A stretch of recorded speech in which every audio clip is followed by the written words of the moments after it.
Welcome to దండోరా media. నేను మీ జయన్న మాదిగ. అనుకున్నదే జరిగింది. మనం ఏదైతే దండోరా మీడియాలో మన వీడియోలో మనం చెప్పామో, అమరావతిలో జరుగుతున్నటువంటి విషయాలపైన, అమరావతి పైన జరుగుతున్నటువంటి విషయ ప్రచారాల మీద, అమరావతిని రక్షించుకోవడం మీద మనం ఒక వీడియో మాట్లాడినట్టుగానే ఈరోజు అమరావతి అనేటువంటి ప్రాంతానికి, ఆంధ్రప్రదేశ్ రాజధాని అమరావతి అని చెప్పుకోవడానికి గర్వపడేటువంటి ప్రజలకు ఈరోజు వైఎస్ఆర్ కాంగ్రెస్ పార్టీ అధినేత జగన్మోహన్ రెడ్డి గారు తీసుకున్నటువంటి నిర్ణయం ఆంధ్రప్రదేశ్ ప్రజానీకానికి అందరికీ ఒక ఆశ్చర్యకరమైనటువంటి విషయం బయటపడింది. అమరావతి ప్రాంతానికి,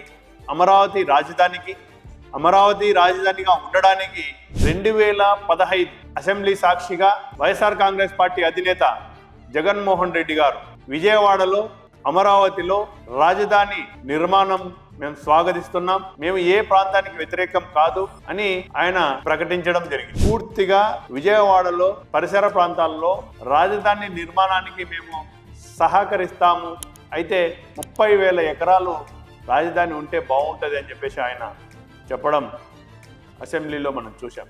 ఆయన చెప్పినట్టుగా నారా చంద్రబాబు నాయుడు గారు CRDA అనే ఒక సంస్థను ఏర్పాటు చేసి 33 ఎకరాలను రాజధాని నిర్మాణం కోసం భూసేకరణ చేయడం జరిగింది. తర్వాత ఎప్పుడైతే వైఎస్ఆర్ కాంగ్రెస్ పార్టీ 2019 ఎలక్షన్ల తర్వాత అధికారంలోకి వచ్చిందో, అప్పుడు అసెంబ్లీలో CRDA బిల్లుని, అమరావతి బిల్లుని వెనక్కి తీసుకుని 3 రాజధానులు ఆంధ్రప్రదేశ్ రాష్ట్రానికి ఉండాలని చెప్పేసి చెప్పడం జరిగింది. 2021 అసెంబ్లీ సాక్షిగా ఆంధ్రప్రదేశ్ రాష్ట్రానికి 3 రాజధానులు ఉండాలి, అమరావతిని శాసన రాజధానిని, కర్నూలుని న్యాయ రాజధానిని, విశాఖపట్నంని పరిపాలనా రాజధానిగా ప్రకటిస్తున్నామని చెప్పి అందుకు అనుగుణంగా అడుగులు వేయడం జరిగింది. విశాఖపట్నంలోనే నేను ఉంటాను, విశాఖపట్నంలోనే నేను పరిపాలన చేస్తాను అని చెప్పేసి ఆయన ప్రకటించినారు. తర్వాత 2024 ఎలక్షన్లు వెళ్తున్నప్పుడు నారా చంద్రబాబు నాయుడు గారు అమరావతి రాజధానిగా ఉంటది, అమరావతిలోనే రాజధాని నిర్మిస్తాం,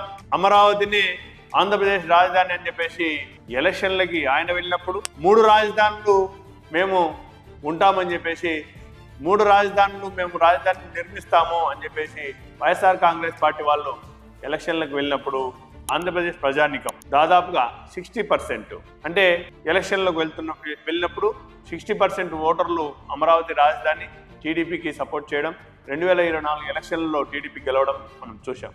175 నియోజకవర్గాలుంటే 164 నియోజకవర్గాల్లోని ప్రజలు అమరావతి రాజధానిగా, చంద్రబాబు నాయుడిని ముఖ్యమంత్రిగా, ఎన్డీఏ కూటమిని సపోర్ట్ చేస్తూ ఓట్లు వేశారు. 3 రాజధానులు అని చెప్పేసి జనంలోకి వెళ్ళినటువంటి వైఎస్ఆర్ కాంగ్రెస్ పార్టీ 11 స్థానాలకు పరిమితం కావడం మనం చూస్తున్నాం. మాట తిప్పని, మడమ తిప్పని నాయకుడు అని చెప్పేసి చెప్పుకుంటున్నటువంటి జగన్మోహన్ రెడ్డి గారు 2015లో అమరావతి రాజధానిగా ఉంటుందని చెప్పేసి ఆయనే, 2021లో 3 రాజధానులు ఉన్నాయని చెప్పి 3 రాజధానులతో మేము ఏర్పాటు చేస్తామని చెప్పేసి చెప్పింది ఆయనే. మరి ఈరోజు మావి గన్ అనేటువంటి ఒక కొత్త నినాదాన్ని, కొత్త సిద్ధాంతాన్ని, కొత్త పేరును ఆంధ్రప్రదేశ్ ప్రజానీకానికి పరిచయం చేయడం మనం గమనిస్తున్నాం. అసలు ఏంటి ఈ మావి గన్ అంటే, మావి గన్ అనేటువంటి పేరు 3 ప్రాంతాలకు సంబంధించిందిగా ఆయన చెప్తున్నారు. మచిలీపట్నం నుండి M, విజయవాడ నుండి V, గుంటూరు నుండి GUN తీసుకొని మావి గన్ అని పేరు పెట్టండి అని చెప్పేసి ఆయన చెప్పారు. తర్వాత అదే వైఎస్ఆర్ కాంగ్రెస్ పార్టీ స్టాండ్గా నిన్న ప్రకటించడం మనం చూస్తున్నాం. రాబోయే ఎలక్షన్లలో మేనిఫెస్టోలో కూడా మావి గన్ అనే పేరు పెడతాం, మావి గన్ అనేటువంటి పేరు మీదనే మేము ఎలక్షన్లకు వెళ్తాం, మావి గన్ అనేటువంటి నినాదంతోనే మేము ఎలక్షన్లను పార్టిసిపేట్ చేస్తాము, మేనిఫెస్టోలో కూడా పెడతామని చెప్పేసి ఆయన ప్రకటించడం, ఆయన స్పష్టంగా ఒక విషయం చెప్పారు. ఏమంటే, ఎవరైతే అమరావతిని సపోర్ట్ చేస్తారో వారందరూ టీడీపీకి ఓట్లేయండి, ఎవరైతే మావి గన్కి సపోర్ట్ చేస్తారో వాళ్ళు వైసీపీకి ఓట్లేయండి అని చెప్పేసి ఆయన చెప్పడం మనం గమనిస్తాం. We would stand by it. We are for Mavigan. Everybody who is for Mavigan will vote for YSRCP. Everybody who is for Amaravati will vote for Chandrababu. We will stand by it. We will make it an election issue for them. We'll put it up in the manifesto also. అయితే మావి గన్కు ఏమైనా చరిత్ర ఉందా అంటే లేదు. మరి అమరావతికి చరిత్ర ఉందంటే, అమరావతికి అమరలింగేశ్వర స్వామి, కృష్ణానది ఒడ్డున అమరలింగేశ్వర స్వామి కొలువైనటువంటి ఆ ప్రాంతాన్ని అమరావతిగా, చరిత్రలో ఉన్నటువంటి పేరుని చరిత్రలో నిలిచిపోయే విధంగా చంద్రబాబు నాయుడు గారిని గారు ఆ పేరును సజెస్ట్ చేయడము, ఆ పేరుని నిర్ణయించడం మనం గమనిస్తున్నాం. ఎప్పుడైతే అమరావతి అనేటువంటి రాజధాని పేరు ఆయన నిర్ణయించినారో చాలామంది అమరావతి పేరు మీదుగా హోటల్స్ ఏర్పాటు చేసినారు, చాలామంది అమరావతి పేరు మీదుగా ట్రావెల్స్ ఏర్పాటు చేసినారు, చాలామంది అమరావతి పేరు మీదుగా భోజనం హోటల్స్, రిసార్ట్స్ ఏర్పాటు చేయడం మనం గమనిస్తున్నాం. అంటే అమరావతి అనే పేరుని, అమరావతి అనే బ్రాండ్ని ప్రొజెక్ట్ చేయడంలో చంద్రబాబు నాయుడు గారు సక్సెస్ అయినాడు. మావిగన్ అనేటువంటి పేరుని ప్రొజెక్ట్ చేయడంలో మరి జగన్మోహన్ రెడ్డి గారు ఎంతవరకు సక్సెస్ అవుతారు అనేటువంటి విషయాన్ని రాబోయే కాలంలో మనం తెలుసుకుంటాం. మాట తిప్పని మడమ తప్పని రాజకీయ నాయకులు ఎవరైనా ఉన్నారంటే జగన్మోహన్ రెడ్డి అని చెప్పుకునేటువంటి సందర్భం నుంచి మరి ఈరోజు జగన్మోహన్ రెడ్డి గారు తీసుకున్నటువంటి నిర్ణయాల్లో వైసీపీ పార్టీ, వైసీపీ కార్యకర్తలు, వైసీపీలో ఉన్నటువంటి నాయకులందరూ డీలా పడిపోయినటువంటి సందర్భంలో చూస్తున్నాం.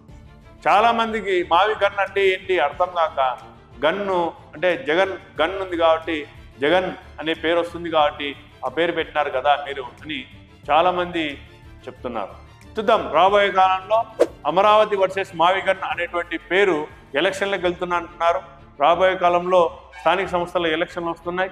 ఈ స్థానిక సంస్థలు ఎలక్షన్లో మావిగన్ అనేటువంటి పేరు, అమరావతి అనేటువంటి పేరు, అమరావతి పేరు, ప్రఖ్యాతులు, చరిత్ర, బ్రాండు ఏ స్థాయిలో పనిచేస్తుంది, మావిగన్ అనేటువంటి పేరు ఏ స్థాయిలో లోకల్ బాడీ ఎలక్షన్లో పనిచేస్తుంది అనేటువంటిది మనము గమనించాలి.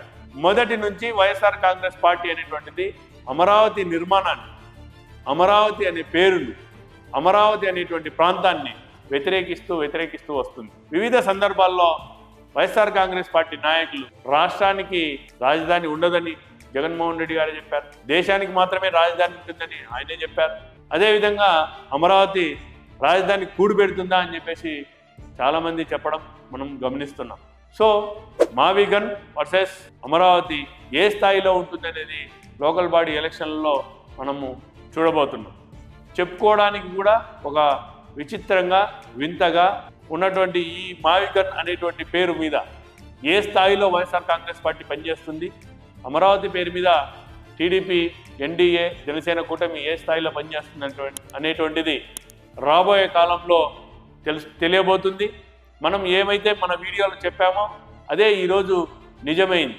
మరి ఏం చెప్పాము అనేటువంటిది మన వీడియో ఉంది, ఆ వీడియోలో ఒకసారి మీరు వినండి. రాబోయే కాలంలో లోకల్ బాడీ ఎలక్షన్లో ఏ స్థాయిలో పనిచేస్తాయనేటువంటిది మనం చూస్తాం. Thank you.